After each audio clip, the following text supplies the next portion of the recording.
우리가 고린도전서 15장을 계속 우리가 보고 오늘 이제 마지막 그 고린도전서 15장 마지막 부분입니다. 우리가 15장에 나와 있는 이 부활에 대한 내용들 우리가 성경을 보면서 다방면으로 우리가 이야기를 하고 또 여러 가지 그 신학적인 어떤 이론이나 이런 것들을 우리가 서로 말하고 또 우리가 배웠지만은 부활이라는 이 부분은 하나님께서 마지막 때에 우리에게 약속한 것이고 우리가 죽음 이후에 부활로 인하여서 하나님 나라에 들어간다는 이 사실 자체는 명확하지만 어떤 부활체인지 또 어떤 식으로 이 부활이라는 것이 최종 완결이 되는 것인지 거기에 대해서는 우리가 성경에 있는 내용들만을 가지고 우리가 이야기할 수밖에 없습니다. 특별히 오늘 본문의 50절 말씀에 보면 사도 바울이 부활에 대해서 이렇게 이야기합니다. 형제들아 내가 이것을 말하노니 혈과 육은 하나님 나라를 이어받을 수 없고 또한 썩는 것은 썩지 아니하는 것을 유업으로 받지 못하느니라. 여기 보면 혈과 육 이것과 같이 비슷한 표현으로 쓰여지는 것이 썩는 것이라는 겁니다.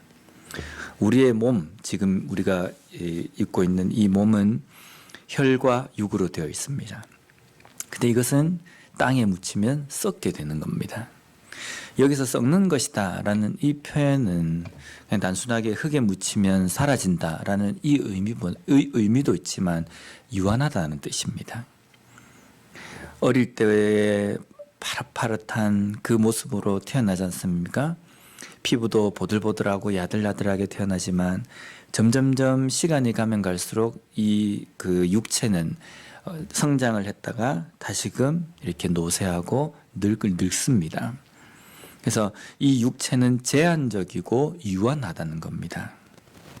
그러면 50절에 나와 있는 혈과 육은 유한한 것이고 썩는 것인데 이 혈과 육 썩는 것에 반대되는 의미로 표현되어진 것이 무엇이냐면 하나님 나라 그리고 썩지 아니하는 것 이 두 가지입니다.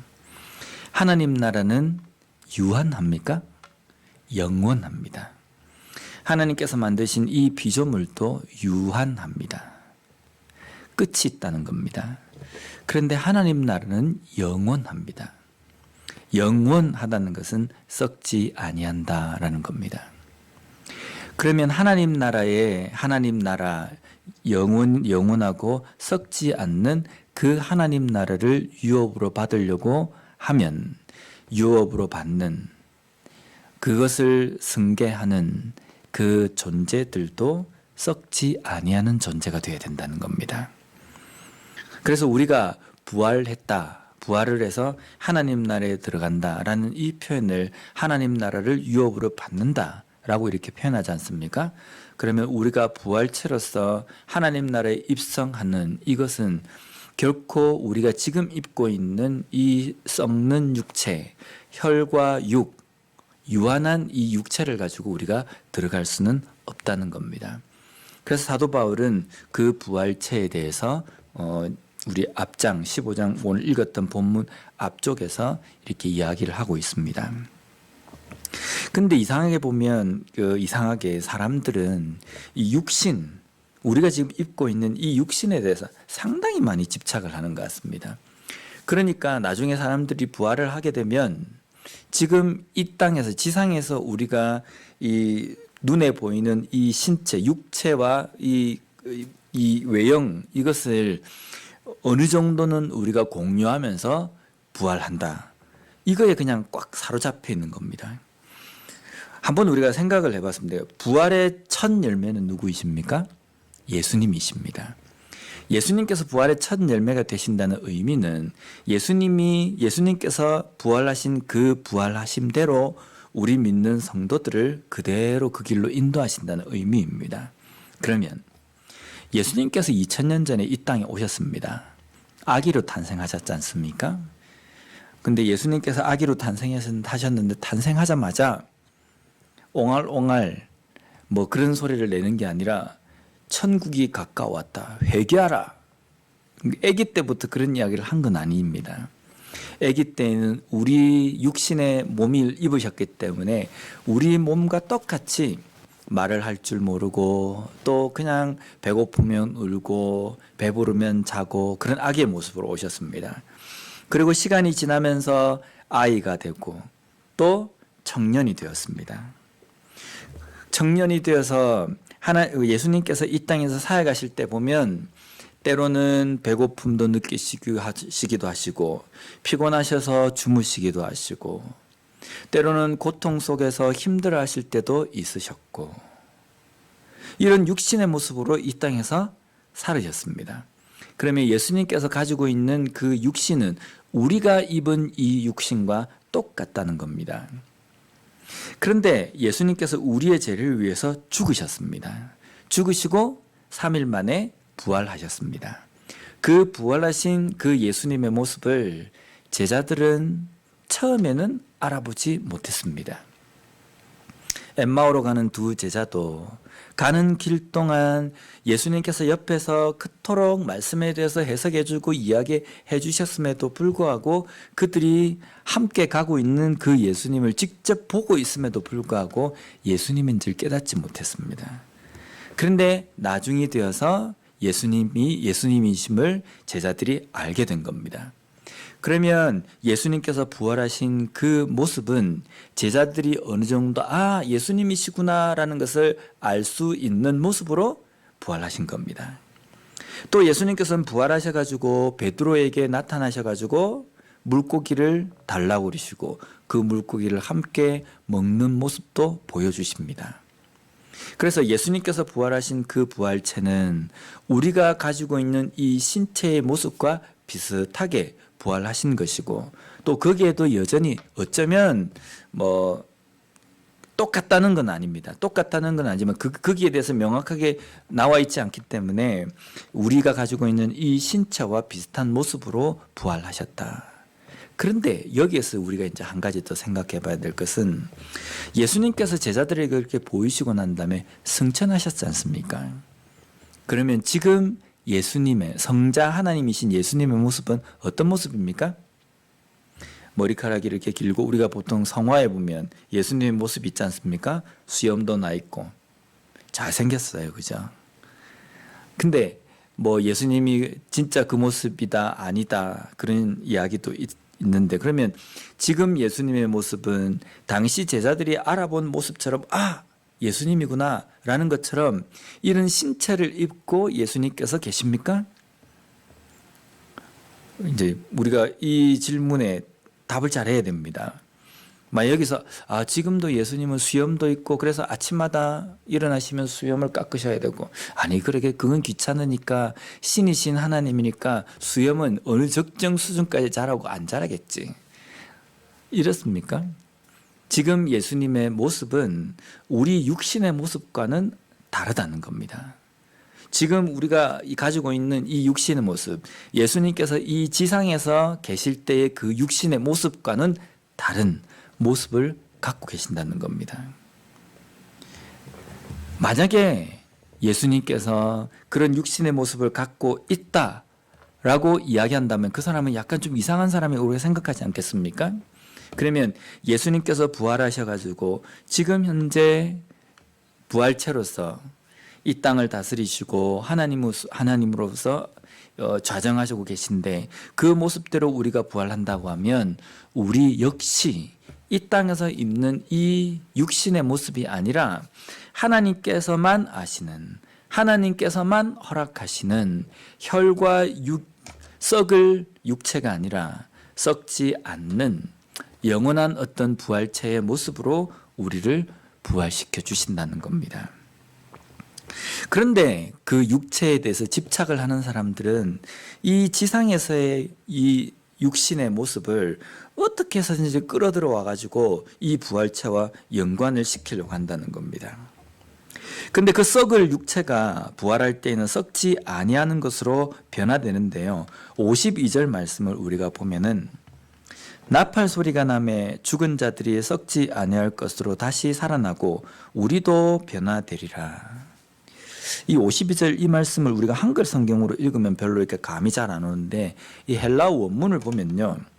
부활이라는 이 이야기를 하면서 죽은 자들이 썩지 않을 것으로 다시 살아나고 우리도 변화된다라고 할 때 이 동사들이 다 어떻게 되냐? 지금 당장 일어날 것 같은 표현으로 쓰이는 겁니다.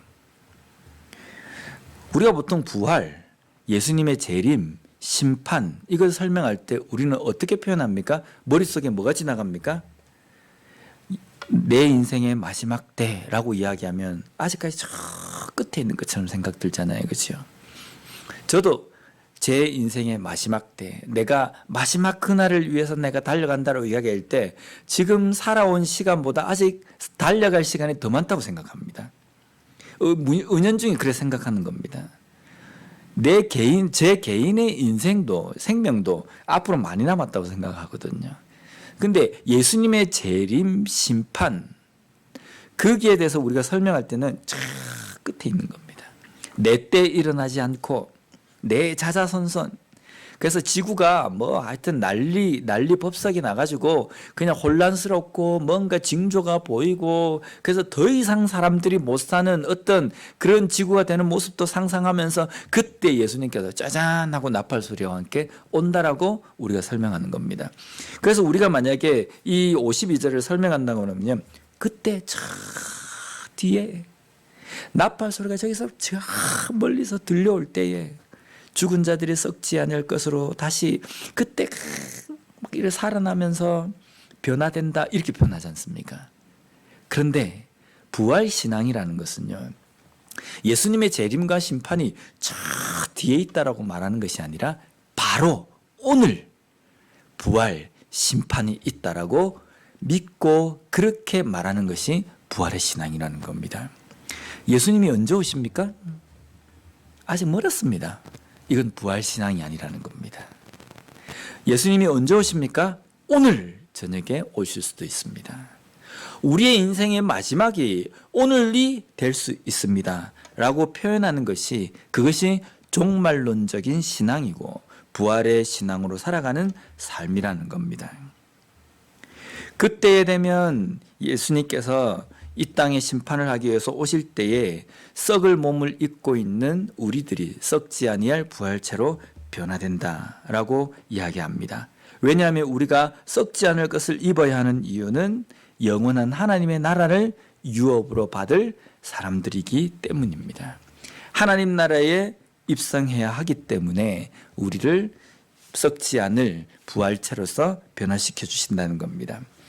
계속해서 54절 말씀을 우리가 보면요. 이 썩을 것이 썩지 아니함을 입고 이 죽을 것이 죽지 아니함을 입을 때에는 사망을 삼키고 이기리라고 기록된 말씀이 이루어지리라. 여기 보면 사망이라고 표현된 것은 그냥 죽음이라는 그 의미가 아니라 죄로 인해서 당하게 되는, 인간들이 당하게 되는 멸망이라는 겁니다. 그럼 이것을 뭐 좀 자세하게 표현하면 그냥 사망이 아니라 영원한 사망입니다. 그리고 영원한 죽음을 이야기하는 겁니다. 이 54절의 말씀은 이사야 25장 8절 말씀을 인용한 것인데요.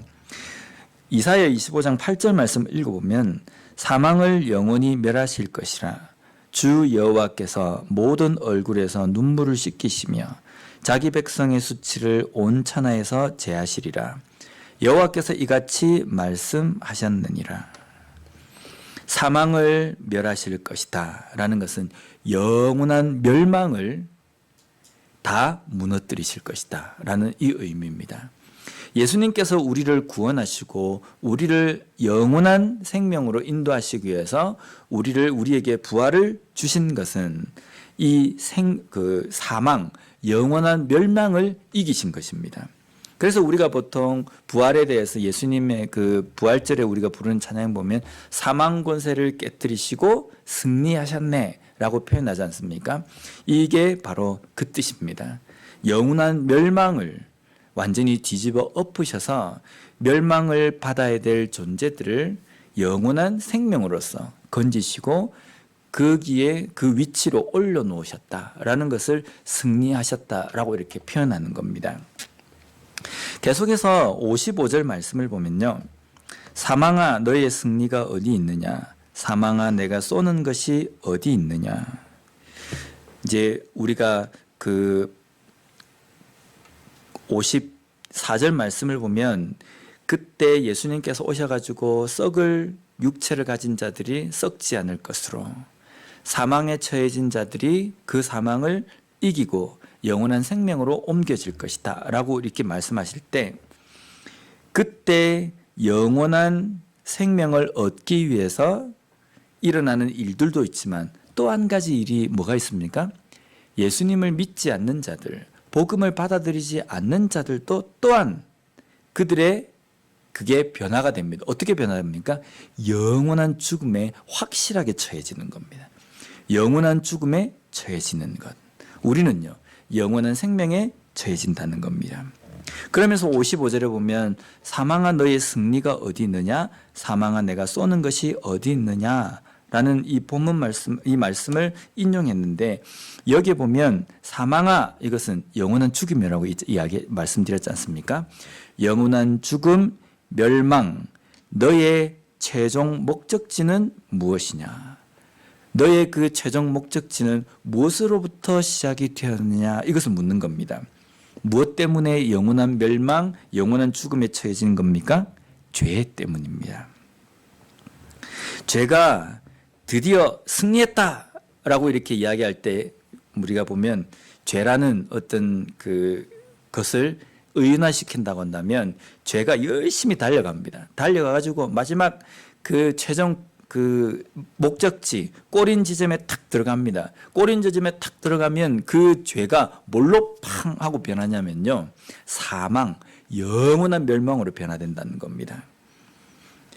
그래서 55절의 말씀이 바로 이겁니다.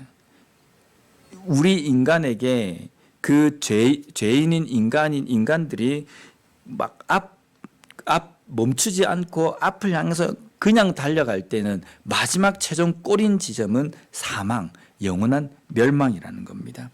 그런데 우리 믿는 그리스도인들에게는 무엇이 약속되었습니까? 57절 말씀입니다. 우리 주 예수 그리스도로 말미암아 우리에게 승리를 주시는 하나님께 감사하노니. 여기 보면 우리 믿는 그리스도인들에게는 예수 그리스도로 말미암아 우리에게 승리를 주셨습니다. 이 승리는 무엇입니까? 우리가 달려가는 최종 꼬린 지점은 어디입니까? 영생입니다. 구원, 영생, 영원한 천국, 하나님의 나라, 그것이 우리의 최종 꼬린 지점이 된다는 겁니다. 그 꼬린 지점을 달려갈 때에 거기에 우리가 달려가는 동안에 우리는 하나님께서 우리에게 허락하신 그 부활체로서 변화가 되고 그리고 우리가 육신의 몸을 다 벗어버리고 오직 하나님과 함께 영원한 천국에 거하게 되는 것.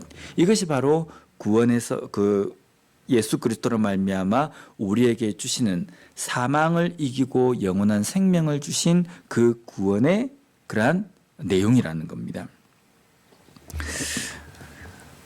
오늘 이 말씀도 준비를 하면서 이게 설명을 뭔가 이렇게 좀 잘 해야 되는데 쉽게 해야 되는데 그래서 이것도 빼고 저것도 빼고 막 이러니까 이 내용이 조금 이렇게 거시기 합니다.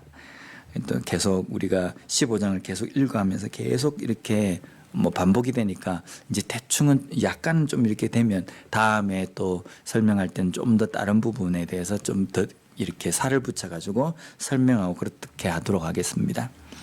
마지막으로 58절 말씀을 우리가 보면요. 그러므로 내 사랑하는 형제들아 견실하며 흔들리지 말고 항상 주의 일에 더욱 힘쓰는 자들이 되라. 이는 너희 수고가 주 안에서 헛되지 않은 줄 알미라. 여기 보면 내 사랑하는 형제들아 라고 이야기하는 이 형제들은 누구냐면요. 고린도 교회 성도들입니다.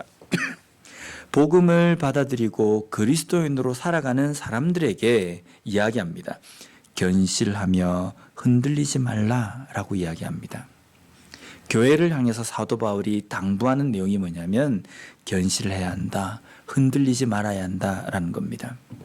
교회는 우리 공동체도 교회이고 나 자신도 좁은 의미에서 교회라고 이야기합니다. 우리 교회는 또 우리 교회 공동체는 견실해야 하고 흔들리지 말아야 된다는 겁니다.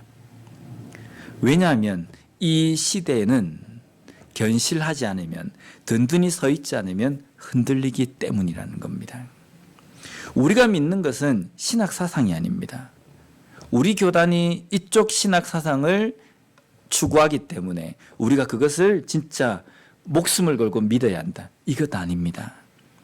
왜냐하면 우리 교단에서 주장하는 신학 사상도 시대가 지나면서 조금씩 바뀌는 겁니다.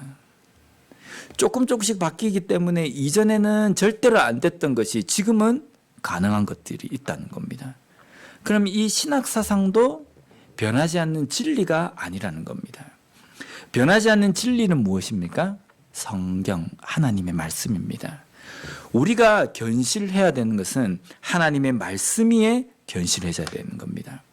신학적인 사상 위에, 누구의 가르침 위에 우리가 서 있어야 되는 것이 아니라 오직 예수님께서 가르쳐 주신 하나님의 말씀 위에 우리가 서 있어야지만이 우리는 견실해진다는 겁니다.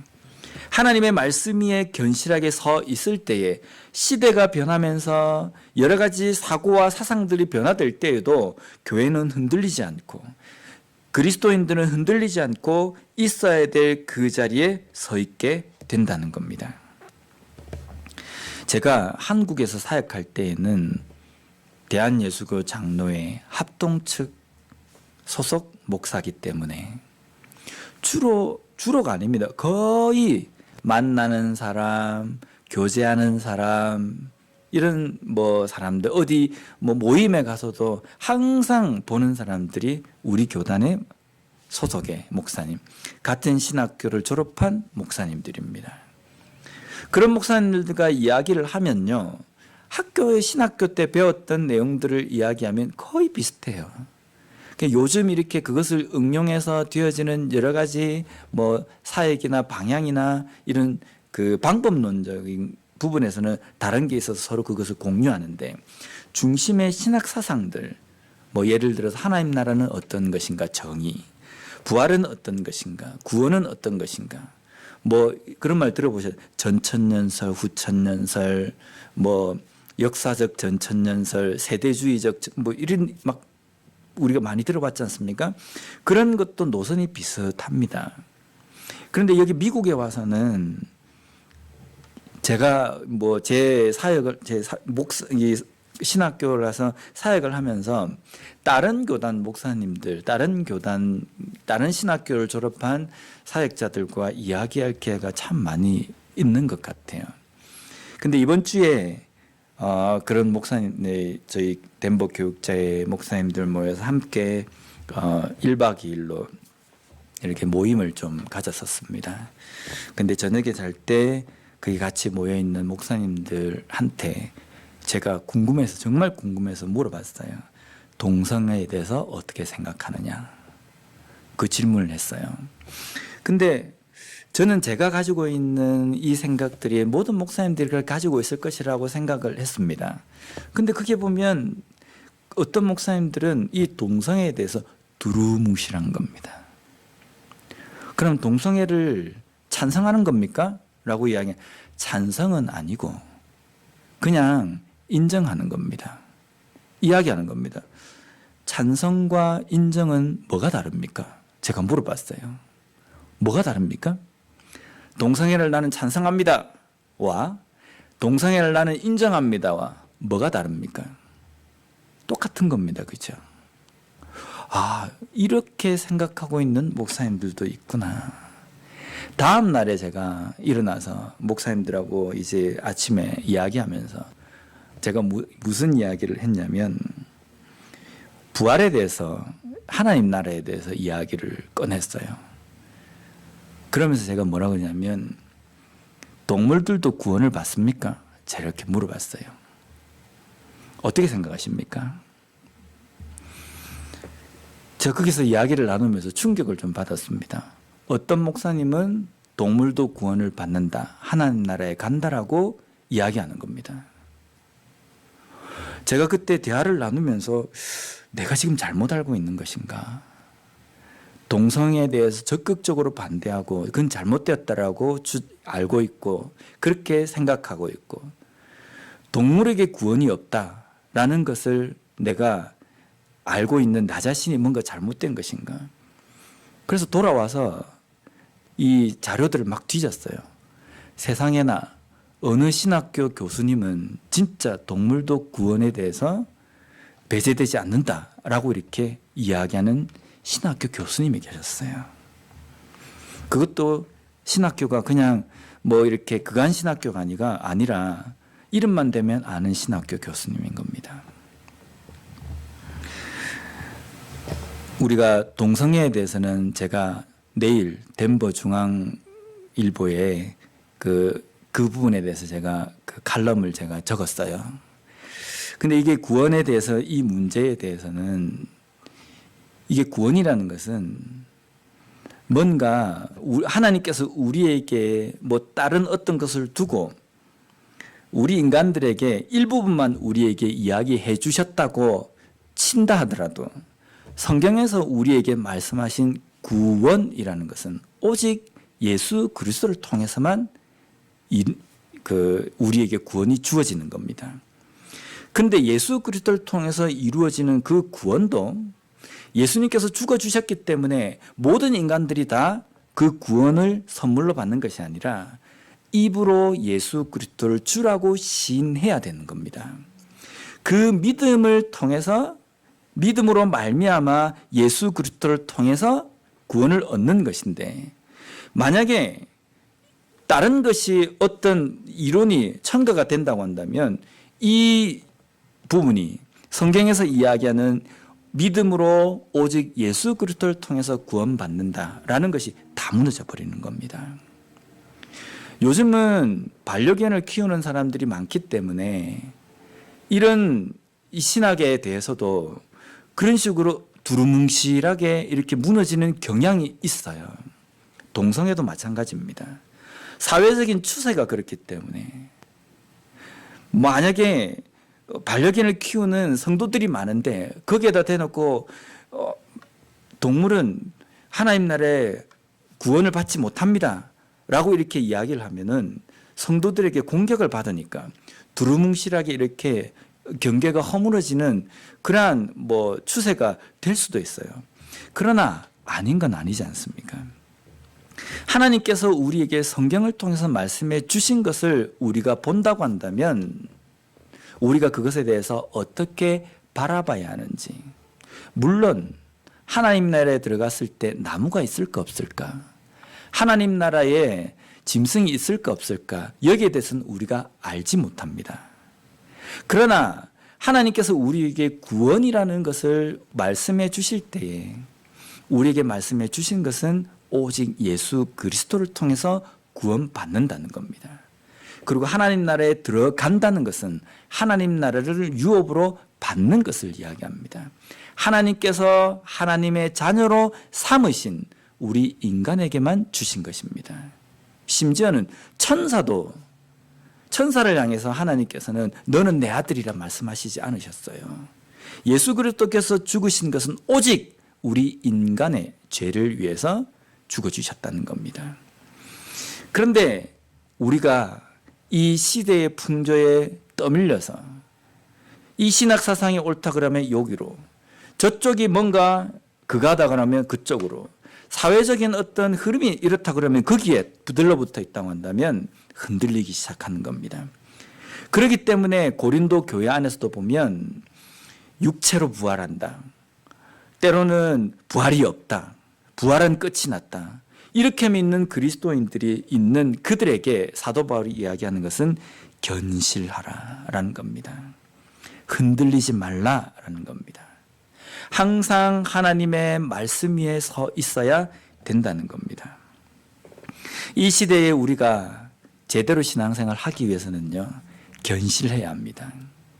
신학 사상을 쫓지 말고 누군가가 성경을 해석해 놓은 것에 집중하지 말고 하나님의 말씀에 나의 믿음의 뿌리를 굳게 박아야 합니다. 그래야지만이 견실해지고 이 시대의 여러 가지 흐름과 사상과 관념과 여러 가지 주장들에 의해서 왔다 갔다 하지 않고 흔들리지 않게 된다는 겁니다. 그런 의미에서 우리가 우리의 공동체인 교회를 세우는 일을 할 때에 우리 교회가 회복되고 우리 교회가 다시금 부흥되기 위해서 하나님 앞에 기도할 때 우리가 하나님 앞에 간구해야 될 것은 하나님 우리 예담 장로 교회가 다른 것에 뿌리를 두는 것이 아니라 전통과 어떤 교리와 이런 것에 뿌리를 두는 것이 아니라 오직 하나님의 말씀에 뿌리를 두고 그 말씀에 바른 열정을 가지고 이 공동체가 회복되게 해 주십시오라고 기도하는 것이 필요하다는 겁니다.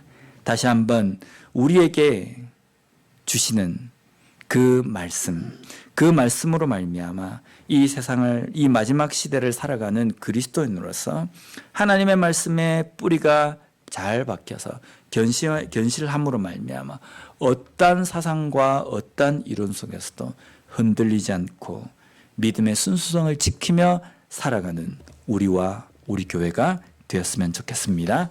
기도하겠습니다.